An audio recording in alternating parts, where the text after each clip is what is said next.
సుమన్ టీవీలో మీ personal and business promotions కోసం కింది నెంబర్కి కాంటాక్ట్ చేయండి.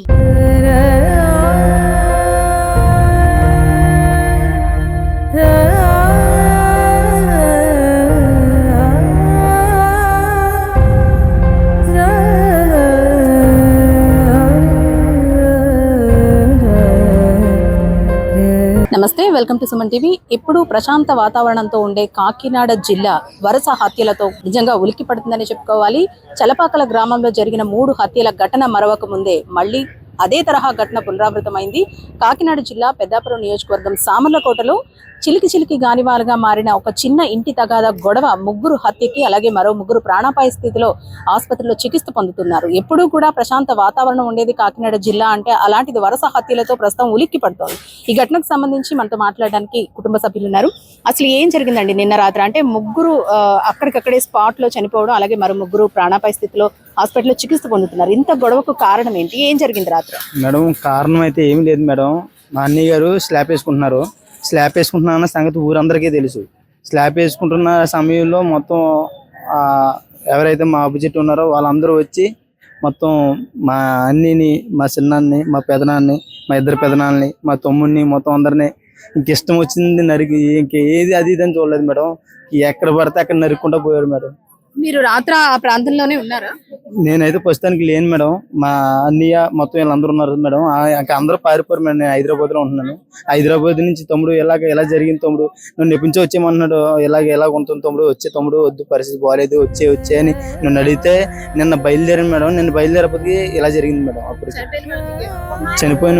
చనిపోయిన వ్యక్తి మా పెదనాన్న మేడం, పుష్ప ప్రకాశ పెదనాన్న, తర్వాత యశ్వ చిన్నాన్న, తర్వాత చిన్ని పెదనాన్న, చంద్రరావు అంటారు, చిన్ని పెదనాన్న గారు అంటారు. ఇలా జరిగింది మేడం. మాకేం మీరు సుమన్ టీవీ నాకు ముందు నుంచి గొడవలు ఉన్నాయా?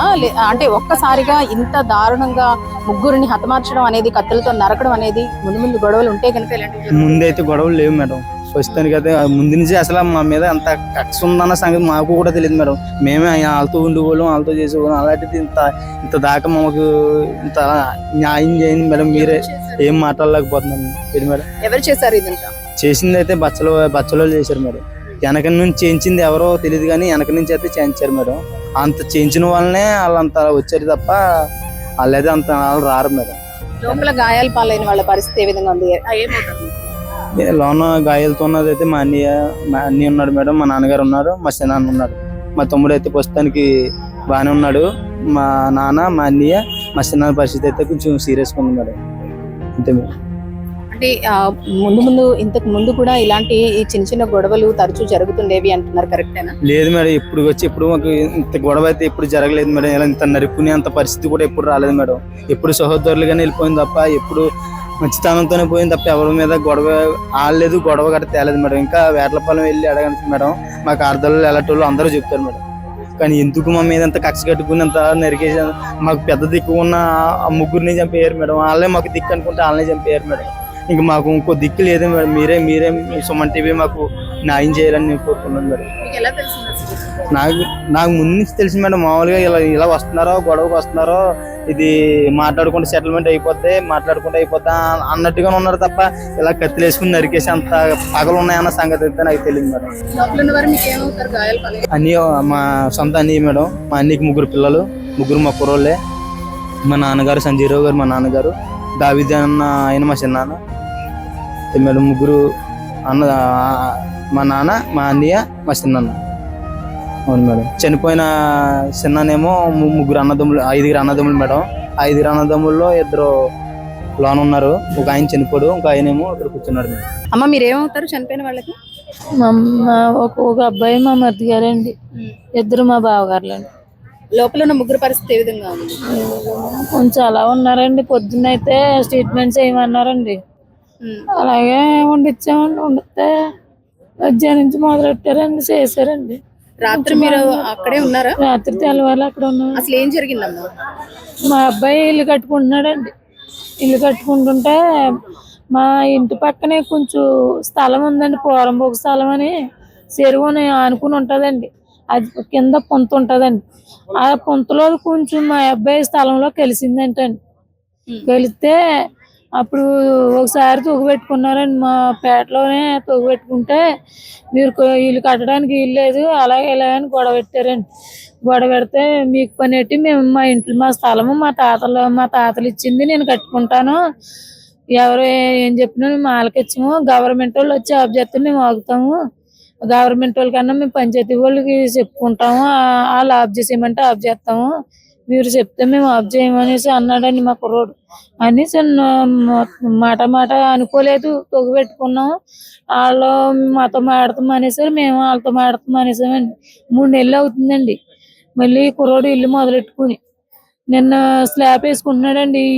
ఇల్లు మొదలెట్టినప్పుడు కానీ ఇలాగ సెంటరింగ్ చేసినప్పుడు కానీ గోడలు కట్టేటప్పుడు కానీ రాలేదండి. అప్పుడు నిన్న స్లాబ్ వేసుకుంటాం తెలిసి బల్లలు అట్టుకుని వచ్చేసారండి. బల్లలు అట్టుకుని వచ్చేసి అందరినీ ఇలా నరుక్కుంటా వచ్చేసారండి. మొత్తం అందరినీ నరికేసారండి. మొత్తం మా బావగారులు ఇద్దరు చచ్చిపోయారండి, మా మరిది గారు చచ్చిపోయాడండి, 4 బతుకుల్లో ఉన్నారండి. మా ఆయన ఎవరు కూడా రాలేదండి. కత్తులు కాడికి ఎవరు వస్తారండి, ఎవరు కూడా రాలేదండి. అలా చూస్తున్నారు కానీ ఒక్కడు కూడా రాలేదు. వెళ్ళిపోయి పారిపోయామండి. మేమే ఉన్నాం మొగోళ్ళ దగ్గర. మొగోళ్ళు కూడా పడిపోయారు, చచ్చిపోయారు కావచ్చు బాబోయ్ అని మేము మొగోళ్ళని అట్టుకుంటుంటే మమ్మల్ని కూడా తగురిచ్చేస్తే మేము కూడా వెళ్ళిపోయి మా ఆడవాళ్ళు 5 ఆడవాళ్ళు ఇంకా మా తోడుకోళ్ళు ఇంకొక 2 మొత్తం 7 ఆడవాళ్ళు మా ఏప్రాలో మొత్తం 2 పారిపోయామండి. మేము వెళ్ళిపోయి మమ్మల్ని కూడా తగురిచ్చేసారండి. తగురిచ్చేస్తే ఇంకా మొగోళ్ళ దగ్గర ఏముంటాము, అది పడిపోయారు, రత్తాలు కారుచుకుంటా ఇంకెలా ఒకసారి దూసుకుంటూ వచ్చేసి సంటి పిల్లలు కూడా చూడలేదండి. సంటి పిల్లలు కూడా నరికేపోయాడు మా మనవల్ని. చిన్న పిల్లలండి వాళ్ళు, ఇప్పటికి అయితే మాటలే రావు. అంత దౌర్జన్యం చేశారండి. మాకు న్యాయం చేయండి చాలు. మా కుటుంబాలు పోయాయండి, హాస్పిటల్లో ఉంటాయి, అలాగైతే రేపన్నా కనబడతాయండి మొఖాలు. మొత్తానికి మొఖాలు లేకుండా చేశారండి. అందరూ బాగోలేదండి. మాకు ఏ ఆధారం లేదండి. దేవుడే మాకు మీరే కాపాడాలండి మమ్మల్ని. వాళ్ళే మాకు పెద్ద దిక్కుగా ఉండేవారండి. వాళ్ళు కూడా మమ్మల్ని లేకుండా చేశారండి. 3 ఒకసారి చంపేశారండి. ఇంకండి 3 కూడా సాగు బతుకుల్లో ఉన్నారండి.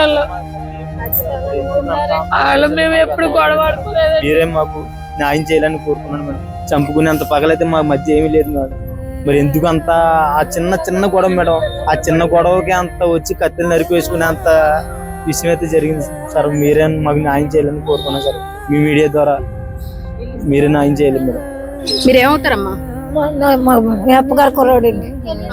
మీరు ఉన్నారండి? లేవండి, ఇప్పుడే వచ్చామండి. నాకు ఇంతకు ముందు ఇలాంటి గొడవలు ఏమన్నా అయ్యేవా? ఏమీ లేవండి. ఇప్పుడు చనిపోయిన వాళ్ళు మీకు ఏమవుతారు? మా అప్పగారి పిల్లలు ముగ్గురు చనిపోయారు కదా, లోపల ఉన్న వాళ్ళ పరిస్థితి ఏ విధంగా ఉంది? వాళ్ళు ఇంకా వెళ్ళలేదండి, పెళ్లి చూడాలి. మొత్తానికి ఇప్పుడు ప్రశాంత వాతావరణం ఉండే కాకినాడ జిల్లా ఒక్కసారిగా ఈ వరుస హత్యలతో ఉలికి పడుతుందనే చెప్పుకోవాలి. కాజులూరులో 3 వ్యక్తులు హత్య గావించి నెల కూడా కాకుండానే మళ్ళీ అటువంటి తరహా ఘటన, మరో 3 ప్రాణాలు కోల్పోయారు. కేవలం ఇంటి స్థల వివాదంలోనే చిలికి గాలివానగా మారి 3ని హతమార్చిన ఘటన అయితే తాజాగా వెలుగు చూసింది. కత్తులతో అత్యంత విచక్షణారహితంగా నరికి చంపారంటూ కూడా చెబుతున్నారు. అలాగే మరో 3 పరిస్థితి అయితే విషమంగా ఉంది. ప్రస్తుతం కాకినాడ GGH లో వాళ్ళు చికిత్స పొందుతున్నారు. వాళ్ళ పరిస్థితి కూడా విషమంగా ఉందంటూ చెబుతున్నారు. అయితే ఎప్పుడు కూడా ప్రశాంతంగా ఉండేది కాకినాడ. ఈ తరహా ఘటనలు ఎప్పుడు కూడా జరిగేవి కాదు. కానీ ఈ మధ్య కాలంలో ఈ వరుస హత్యల ఘటనలు అయితే కలకలం సృష్టిస్తున్నాయి. పోలీసులు కూడా దీని మీద కఠిన చర్యలు తీసుకోవాలి, వాళ్ళకు న్యాయం చేయాలంటూ కూడా వాళ్ళంతా కోరుతున్న పరిస్థితి. కెమెరా పర్సన్ చిన్నతో అనుశ్రీ, సుమన్ టీవీ, కాకినాడ.